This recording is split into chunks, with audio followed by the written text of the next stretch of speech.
সকাল দুপুর অথবা সন্ধ্যা রাত্রি যানজট যেন ফেনীবাসীর নিত্যদিনের সঙ্গী। এখানে প্রতিদিনের অসহনীয় যানজটে নষ্ট হচ্ছে মানুষের কর্মঘণ্টা, সইতে হচ্ছে অবর্ণনীয় দুর্ভোগ।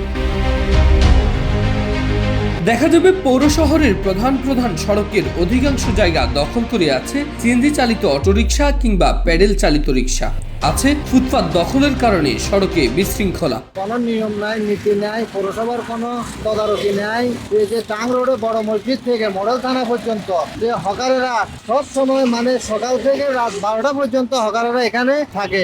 মার্কেটের সামনে পার্কিং না থাকায় গাড়িগুলো মার্কেটের সামনে থাকার কারণেও একটা বড় যানজটের কারণ। স্থানীয়দের দীর্ঘদিনের অভিযোগ, যত্রতত্র অটোরিকশা স্ট্যান্ড, অবৈধ গাড়ি পার্কিং, ফুটপাত দখল করে ভ্রাম্যমাণ দোকান, ব্যাটারি চালিত অটোরিকশা চলাচল ও নাগরিক সচেতনতার অভাবে শহরে দিন দিন যানজট তীব্র থেকে তীব্রতর হচ্ছে।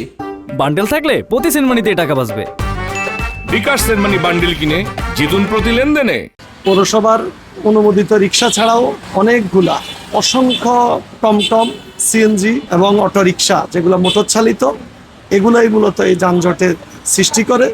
এদিকে ছোট্ট এই শহরের সড়কে ট্রাফিক ব্যবস্থাপনার দরুন একদিকে যেমন বাড়ছে মানুষের দুর্ভোগ, তেমনি দেখা দিয়েছে চরম বিশৃঙ্খলা। এছাড়া ফুটপাত দখল, বেপরোয়া ব্যাটারি চালিত রিকশার বিরুদ্ধে ব্যবস্থা নিতেও দেখা যায় না সংশ্লিষ্ট কর্তৃপক্ষকে। অবশ্য এসব বিষয়ে ফেনী পৌর প্রশাসক গোলাম মোহাম্মদ বাতেন দাবি করেন, নিয়মিত অভিযান পরিচালনা করা হলেও কার্যত কোনো সুফল মিলছে না। শহরের যে ক্যাপাসিটি সে অনুযায়ী এটা অস্বীকার করার উপায় নেই যে হকার এবং ক্ষুদ্র ব্যবসায়ী, ভ্রাম্যমাণ ব্যবসা সংখ্যা অত্যন্ত বেশি। তো আমাদের যেটা সবচেয়ে চাপ অনুভব করি আমরা আমাদের এই যে বড় মসজিদের সামনে ট্রাঙ্ক রোড এবং এসএসকে রোড।